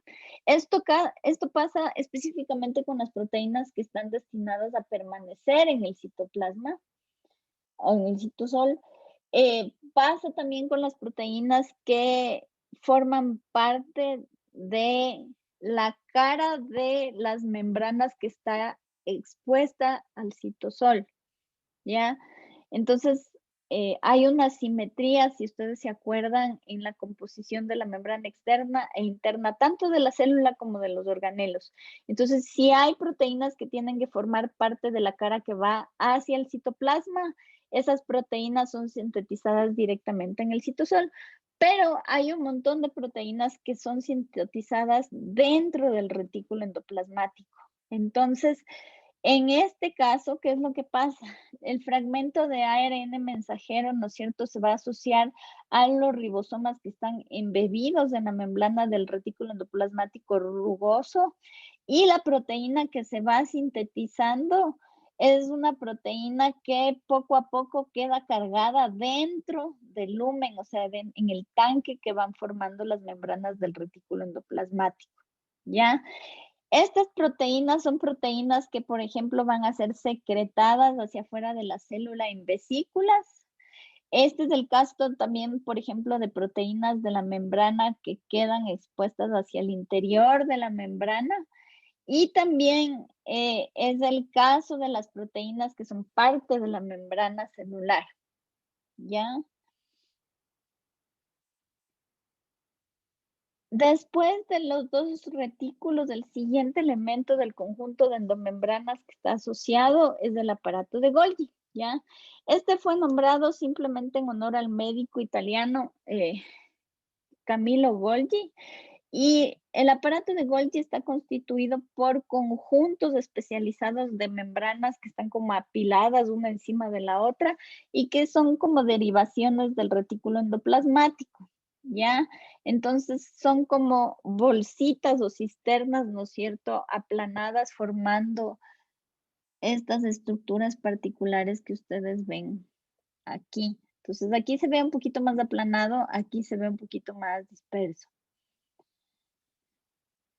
El aparato de Golgi cumple, ¿no es cierto?, algunas funciones que están asociadas a esa estructura que tiene. Como pueden ver ustedes que tienen, ¿no es cierto?, estas membranas aplanadas, dispuestas una encima de la otra, pero hay una serie de vesículas que están conectadas al aparato de Golgi. Estas vesículas, por ejemplo, pueden venir desde el retículo endoplasmático hacia el aparato de Golgi o son vesículas que pueden salir desde el aparato de Golgi, por ejemplo, hacia la membrana celular o hacia otros organelos o, por ejemplo, regresar hacia el retículo endoplasmático. Entonces, es como que el aparato de Golgi tiene distintos compartimentos que cumplen funciones diferentes y dependiendo de si esta cara es la que se orienta hacia el núcleo o hacia la membrana celular, vamos a hablar de dos caras distintas en el aparato de Golgi. La cara cis es la que está hacia el retículo endoplasmático, la cara trans es la que está hacia, un poco orientada hacia la membrana celular, ¿ya? Entonces, en el caso del aparato de Golgi, el transporte se puede dar hacia el interior de la célula, o sea, hacia la cara cis, o el transporte se puede dar hacia el exterior del aparato de Golgi y hacia la membrana celular, que es la cara trans, ¿ya? El aparato de Golgi dentro de la célula cumple funciones específicas, ¿ya? La primera es que todas las proteínas y los lípidos que son sintetizados dentro del retículo endoplasmático terminan en el aparato de Golgi justamente llegando a través de vesículas, ¿no es cierto?, en donde están empaquetados. Entonces, el aparato de Golgi funciona un poco como una central de correos antigua, ¿ya? Donde llegan, ¿no es cierto?, las cartas, los paquetes, ¿no es cierto?, y son separados y ordenados de acuerdo a su al destino o a la función que tienen que cumplir. Entonces, aquí, por ejemplo, se les termina de empaquetar en vesículas y a esas vesículas se les marca, es como que les pusieran como hacen en Servientrega, que le pegan ese tag, ¿no es cierto?, con la dirección y el destino donde tiene que llegar, ya el nombre de la persona a la que se le tiene que entregar el paquete. Eso exactamente es lo que hace el aparato de Golgi. Entonces, aquí esas vesículas son unidas, por ejemplo, a moléculas o a proteínas de la membrana que son marcadoras, ¿ya? Dentro del aparato de Golgi también ocurren algunos procesos de modificación de proteínas y lípidos. Podemos aquí tener procesos de formación de glucoproteínas, entonces se les añade carbohidratos a las proteínas, o de glucolípidos, se les añade, ¿no es cierto?, una porción de carbohidrato a los lípidos, etcétera, etcétera. Entonces, sí hay algunas vías metabólicas que ocurren dentro del aparato de Golgi, pero una vez que esos compuestos ya están maduros, ya están listos para salir, el aparato de Golgi los empaqueta en vesículas y, por ejemplo, regresan hacia el retículo plasmático o pueden salir hacia el exterior de la célula. Entonces, en síntesis, el sistema de endomembranas, ¿no es cierto?, parte un poquito desde la membrana nuclear hacia el retículo endoplasmático, que está conectado en algunos puntos, como aquí, por ejemplo, si ustedes pueden ver con la membrana nuclear. El retículo endoplasmático continúa, rugoso continúa hacia el retículo endoplasmático liso. De los dos retículos pueden partir hacia el aparato de Golgi, hacia la cara cis del aparato de Golgi, ¿no es cierto?, vesículas que contienen, ¿no es cierto?, productos sintetizados dentro de los dos tipos de retículo. Entonces pueden ser proteínas o pueden ser lípidos. En el aparato de Golgi, ¿no es cierto?, esos productos, ¿no es cierto?, son clasificados, pueden terminar de madurar y son marcados y empaquetados, ¿no es cierto?, dentro de vesículas que ya tienen un destino predefinido. Algunas de estas vesículas, por ejemplo, pueden fusionarse con lisosomas, ¿ya? Entonces, si es que aquí están presentes enzimas digestivas, estas se van a funcionar con un lisosoma que tiene alimento y entonces esto se transforma, la fusión de estos dos da origen a una vesícula digestiva donde se digieren, ¿no es cierto?, los compuestos que ingresaron por este lisosoma. También, por ejemplo, algunas de las vesículas del aparato de Golgi se van a fusionar con la membrana celular para excretar los productos fuera de la célula, ¿ya? Entonces, esa es la función del sistema de endomembranas. Yo creo que vamos a dejar esta clase hasta ahí y yo les voy a grabar de manera asíncrona la clase que corresponde al núcleo. Entonces, a partir del día lunes, ustedes en el aula virtual van a encontrar un video chiquitito sobre el núcleo y sus funciones y les voy a poner un cuestionario de control, ¿ya? Entonces, para el próximo viernes ustedes tienen que venir a la clase con esa clase vista de manera síncrona y revisamos las preguntas del control del control de ese video, ¿ya? Con los chicos que tenemos laboratorio nos vemos en 5 minutos porque ya me quedé sin voz y necesito bajar a tomar algo, ¿ya? ¿Hasta aquí tienen alguna duda, alguna pregunta antes de desconectarnos? Profe, una pregunta. Entonces, o sea, vemos el video, que es como una clase, es lo que le entiendo, y de ese video contestamos un cuestionario, pero ese cuestionario va a estar abierto hasta el viernes también, ¿o es para ese Sí, rato? no, el cuestionario les voy a dejar abierto hasta el viernes y revisamos el cuestionario con ustedes el día viernes, rapidito, ya para asegurarnos de que no haya dudas. Ya, profe, entonces tenemos como que toda esa semana, toda la próxima semana para hacer esa Pa- actividad. para ver ese video. Sí, yo voy a tratar de colgarles máximo hasta el lunes esa parte de esta unidad. Lo que pasa es que, verán, su pensum, su sílabus dice, primera unidad es introducción a la biología y era unidad larguísima. Segunda unidad era moléculas de la vida. Tercera unidad es la célula. La cuarta unidad es metabolismo. La quinta unidad es reproducción celular. Y la sexta unidad es genética. Pero hay algunos componentes de la parte que tiene que ver con el núcleo que están relacionados con la quinta unidad y parte también está relacionada con los contenidos de la sexta unidad. Entonces vamos a estar como yendo y volviendo sobre esos temas, entonces por eso es que prefiero que la clase del núcleo quede grabada en un solo lugar para que ustedes eventualmente, luego de que la vean, siempre puedan volver a eso para que puedan entender algunas cosas, ¿ya?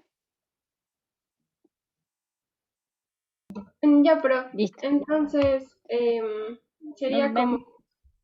como que vemos el video, pero las preguntas son relacionadas directamente con esa parte del Solo video. ese video, solo ese video. Sí, Ya, ya, ya. es Ya, solo profe. como un control de ese video, ¿ya? Listo, profe. Hasta Listo. luego. Ya, nos vemos en 5 minutos, chicos. Gracias, Gracias, profe. profe. Hasta Ya, luego, pues. profe. Gracias, Gracias, profe. Adiós. Hasta luego. Gracias, profe. gracias.